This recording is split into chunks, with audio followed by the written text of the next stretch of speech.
ওকে, তো সবাই কেমন লাগছে আমাদের এই এমএস ওয়ার্ডের যে ক্লাসটা আমরা শুরু করেছি, যে কোর্সটা শুরু করেছি? যদি কোনো কোশ্চেন থাকে তো অবশ্যই কমেন্টে আমাদের জানাবে। কোনো অসুবিধা নেই, আমরা প্রতিটা কমেন্ট চেক করে তাদের যা কোশ্চেন থাকবে তোমাদের সব কোশ্চেনের অ্যান্সার দেওয়ার চেষ্টা করব। ঠিক আছে, তো আগের দিন আমরা শিখেছিলাম যে নেভিগেটিং এ ডকুমেন্ট, মানে একটা ডকুমেন্টের মধ্যে আমরা কীভাবে এখান থেকে ওখানে আমাদের কার্সারকে আমরা নিয়ে যেতে পারি, তাই তো? তাহলে আজকে আমরা মোটামুটি শিখবো হচ্ছে কীভাবে আমরা একটা ডকুমেন্টের মধ্যে কোনো ওয়ার্ডকে ফাইন্ড করতে পারি, মানে সার্চ করতে পারি বা সেটাকে চেঞ্জ করতে পারি, সেটা আমরা শিখবো মোটামুটি। ঠিক আছে, তাহলে আমরা কি করব, আমরা সোজা সার্চে যাব, সার্চে গিয়ে ওয়ার্ড টাইপ করব, ব্ল্যাঙ্ক ডকুমেন্ট নেব। ওকে, সো ব্ল্যাঙ্ক ডকুমেন্টের মধ্যে আমি কি করব, আমি কিছু র্যান্ডম টেক্সট আমরা লিখে নেব। ঠিক আছে, আচ্ছা আমি এখন লাস্টে আছি, আমি একদম উপরে যাব কি করে, প্রথম পেজে কন্ট্রোল প্লাস হোম চেপে, আগের ভিডিওতে আমরা শিখেছি। আচ্ছা, টোটাল কটা পেজ আছে আমাদের এখানে বলো সবাই, কমেন্ট বক্সে বলো যে টোটাল কটা পেজ আমাদের এই ডকুমেন্টের মধ্যে আছে। ঠিক আছে, আচ্ছা এরপরে আমরা আজকে শিখব যে ফাইন্ড। আচ্ছা, এর মধ্যে ধরো আমাকে এই পাওয়ারফুল যে ওয়ার্ডটা আছে, এই পাওয়ারফুল ওয়ার্ডটা আমাদের সার্চ করতে হবে যে এটা আমাদের এখানে কতবার আছে, এটাকে আমরা সার্চ করব। তাহলে আমরা কি করব, আমরা ঠিক হোম ট্যাবের মধ্যে যাব, এখানে গিয়ে আছে কি ফাইন্ড। ঠিক আছে, তাহলে আমরা এখানে ফাইন্ড যাব, দেখো ফাইন্ডে ক্লিক করব, ফাইন্ডে ক্লিক করার পরে সঙ্গে সঙ্গে এখানে পাওয়ারফুল আমাদের চলে আসলো। ঠিক আছে, আচ্ছা এখানে অটোমেটিক পাওয়ারফুল চলে আসলো, আমরা কিন্তু লিখলাম না, কী কারণে ভালো করে লক্ষ্য করো আবার। আমরা এইবারে কি করছি, ফাইন্ডে এখানে ক্লিক করছি, দেখো এখানে কি লেখা আছে, পাওয়ারফুল, তাই তো? এবার আমরা কি করছি, আবার এখানে ওয়ার্ডটা সিলেক্ট করলাম, ফাইন্ডে ক্লিক করলাম, দেখো কি আসছে। তার মানে যে ওয়ার্ডটা আমাদের সার্চ করতে হবে সেটা যদি আমাদের এই ডকুমেন্টের মধ্যে থাকে এবং সেটা যদি সিলেক্ট করে আমরা ফাইন্ডে প্রেস করি, তাহলে সেটা ঠিক এখানে আসবে। ক্লিয়ার? আচ্ছা, তাহলে দেখো কোথায় কোথায় আমাদের পাওয়ারফুল আছে, আমাদের এখানে সব দেখাচ্ছে। ঠিক আছে, আমাদের এতগুলো পাওয়ারফুল এখানে আছে। কটা আছে টোটাল পাওয়ারফুল? 20টা। দেখো 20টা পাওয়ারফুল ওয়ার্ড আমাদের এখানে 20টা আছে, এখানে রেজাল্ট দেখাচ্ছে 20টা। আচ্ছা, তো আমরা এইভাবে সার্চ করলাম। আচ্ছা, আরেকভাবে সার্চ করতে পারি কি, কিবোর্ডের সাহায্যে কন্ট্রোল চেপে যদি আমরা এফ চাপি, তাহলে কী হবে, সেম। কন্ট্রোল চেপে এফ চাপলে আমাদের সেম হবে। ঠিক আছে, আচ্ছা এরপরে দেখো এখানে ঠিক ফাইন্ডের ডান পাশে একটা অ্যারো আছে, এটা কি আছে দেখো, ফাইন্ড, যেটা আমরা অলরেডি করলাম এক্ষুনি। আচ্ছা, অ্যাডভান্স ফাইন্ড, এরপরে গো টু। তাহলে আমরা অ্যাডভান্স ফাইন্ডে ক্লিক করি, অ্যাডভান্স ফাইন্ডে ক্লিক করলে এরকম একটা দেখো পপ আপ আসবে। ঠিক আছে, এটাকে বলে পপ আপ, যখন একটা উইন্ডোর উপরে আরেকটা উইন্ডো চলে আসে সেটাকে পপ আপ বলা হয়।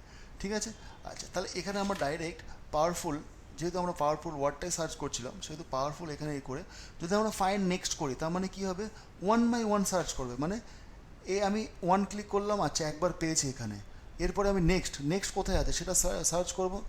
দেখো নেক্সট কোথায় পেয়েছে, এখানে পেয়েছে, এরপরে আবার নেক্সট দেখো, ঠিক আছে আবার এখানে পাচ্ছে। ক্লিয়ার? আচ্ছা এরপরে দেখো এখানে কি আছে, মোর, মোর অপশান আছে। তাহলে মোর অপশানের মধ্যে কি আছে, মোর মানে হচ্ছে আরও অনেক অপশান যেগুলো আমরা ইউজ করতে পারি। আচ্ছা, এখানে প্রথমটা কি আছে, ম্যাচ কেস, তাই তো? তাহলে এখানে যদি ক্লিক করি আমরা, তাহলে কী হবে, কেস, কেস মানে কি হচ্ছে, এটা আমরা পরবর্তীকালে আরও ডিটেলসে জানবো, কিন্তু এখন বলে দিই।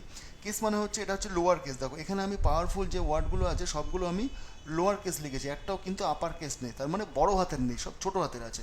এবার আমি যদি এখানে বড় হাতের করে দিই, এবার যদি আমি এখানে সার্চ করি, তাহলে কী হবে, পেলো একটাও? কোথাও পেলো? পেলো না কিন্তু, তাই না? কেন? কারণ আমি এখানে ম্যাচ কেস করে দিয়েছি, মানে যেভাবে আমি এখানে লিখবো ঠিক সেভাবে সার্চ করবে। দেখো এটা হাঁটিয়ে গেলাম, ম্যাচ কেসটা আমি হাঁটিয়ে দিলাম, এখান থেকে সরিয়ে দিলাম, এবার ফাইন করছি, দেখো পাচ্ছে। তার মানে এবার ছোটো বড়ো সব কিছু সার্চ করছে। ঠিক আছে, আচ্ছা এখানে কি আছে, ফাইন্ড হোল ওয়ার্ডস অনলি। আচ্ছা এইবার কী হবে, এটা যদি ক্লিক করি তাহলে যেখানে আমার হোল ওয়ার্ড আছে, ধরো এখানে আমি পাওয়ারফুল আছে তো, এখান থেকে আমি ইউআরএলটা আমি কেটে দিলাম, এবার ফাইন্ড করছি, দেখো পাচ্ছে, কোথাও কিন্তু পাচ্ছে না। এইবার যদি আমি ফাইন্ড ওল্ড ওয়ার্ডটা এখান থেকে চেক বন্ধ করে দিই, এবার যদি আমি নেক্সট করি, তাহলে দেখো পাচ্ছে, এখানে কিন্তু পাচ্ছে। ঠিক আছে, আচ্ছা তো মোটামুটি এখানে আমাদের অপশানে গিয়ে আমরা এখান থেকে তোমরা চেক করতে পারো। যদি কারোর কোনোটা অসুবিধা হয় তাহলে আমাদের এখানে কমেন্ট বক্সে জানাতে পারো, আমরা বলে দেবো, কোনো অসুবিধা নেই। ঠিক আছে, আচ্ছা এরপরে আমরা কি করলাম, ফাইন্ড পাওয়ারফুল, তাই তো? এবার আমি চাচ্ছি যে পাওয়ারফুলটা আমরা সব বড় হাতের লিখব। ঠিক আছে, সেটা আমরা কিভাবে লিখব, সেটা আমাদের একটা তো আমরা বড় হাতে করতে পারবো, কিন্তু সব কিছু বড় হাতের কীভাবে করব? তাহলে আমরা কী করব, এটাকে সিলেক্ট করব, সিলেক্ট করে ফাইন্ডের ডান দিকে যে অ্যারো আছে ওখানে যাব, গিয়ে কি করব, অ্যাডভান্স ফাইন্ডে যাব, ফাইন্ডে গিয়ে কী করবো, রিপ্লেস।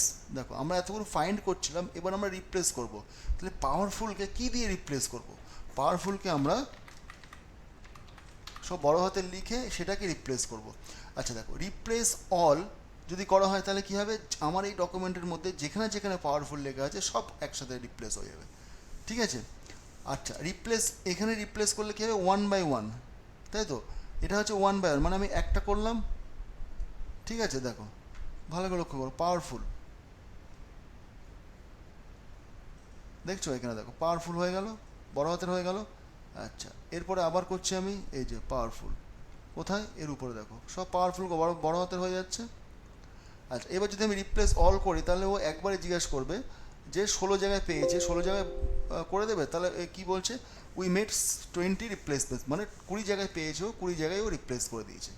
ঠিক আছে, তাহলে এখন আমি কন্ট্রোল হোম করে একদম উপরে চলে যাই, দেখো সব পাওয়ারফুলগুলো কিন্তু আমার বড় হাতে হয়ে গেল। তো এইভাবে তুমি পুরো ডকুমেন্টের মধ্যে ওয়ার্ডটাকে রিপ্লেস করতে পারো। ঠিক আছে, ক্লিয়ার? ওকে। আচ্ছা, এরপরে কি আছে দেখো, গো টু। আচ্ছা, গো টু কি? গো টু মানে হচ্ছে আমি কার্সারটাকে জাম করব। আমার তো প্রথমে যাওয়া শিখেছি যে কন্ট্রোল চেপে হোম চাপলে প্রথমে আসবে, আর কন্ট্রোল চেপে এন্ড চাপলে আমার সবার লাস্টে আসবে, ওই ডকুমেন্টের শেষে চলে আসবে। আচ্ছা, এইবার আমি যদি মনে করি যে আমি 3 নাম্বার পেজে যাব, দেখো এখানে পেজ আছে, গো টু হোয়াট, আমি পেজে যেতে চাচ্ছি। কত নম্বর পেজে? 3 নাম্বার পেজে, এখানে 3 দিলাম, গো টু করলাম, দেখো আমি কিন্তু 3 নম্বর পেজে আসলাম। কী করে বুঝবো 3 নম্বর পেজে আসলাম? দেখো এখানে কি আছে, পেজ 3 অফ 8, মানে আমি 3 নম্বর পেজে আছি। আচ্ছা, আমি মনে করলাম এখানে আমি 5 নম্বর পেজে যাব, তাহলে 5 লিখে আমি এখানে গো টু করলাম, দেখো আমি 5 নম্বর পেজেই আছি। তার মানে এটা আমার কত নম্বর পেজ? 5 নম্বর পেজ। কীভাবে বুঝবো? চলো আমরা এখানে পেজটাকে ইনসার্ট করে দিই, পেজ নাম্বারটাকে সবার প্রথমে। ঠিক আছে, তাহলে আমার কত নম্বর পেজ আছে? 5 নম্বর পেজ। আমি আবার যেতে চাইছি 2 নম্বর পেজে, 2 নম্বর পেজ লিখলাম, গো টু করলাম, কত নম্বর পেজে আছি আমি? 2 নম্বর পেজ।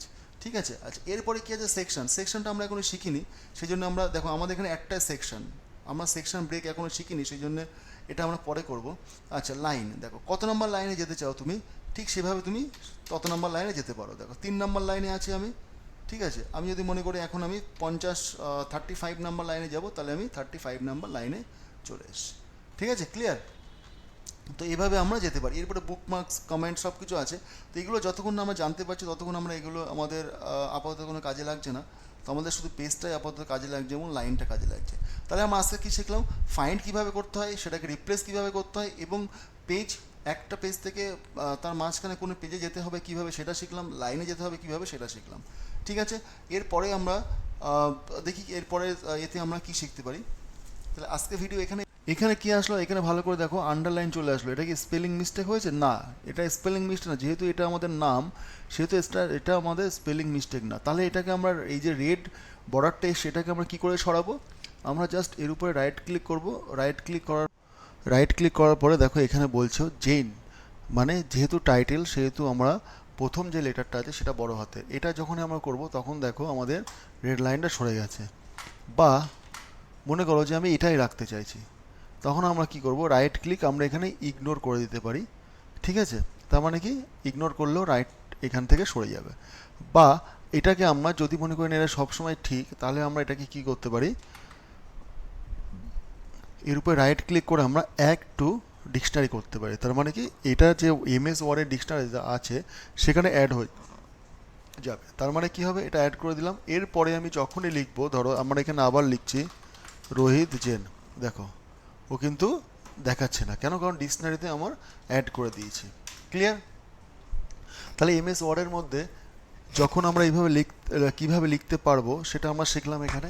আচ্ছা, এইবার আমাদের ডকুমেন্ট 1 আছে, তাই তো? এবার আমরা যদি মনে করি একসাথে আমরা দুটো ডকুমেন্ট বা তার বেশি ডকুমেন্টে কাজ করব, তখন আমরা কিভাবে করব?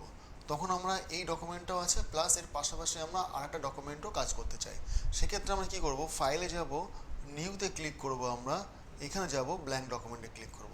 দেখো এটা কি আছে, ডকুমেন্ট 2 আছে। তাহলে আমরা যদি লিখি যে দিস ইজ আ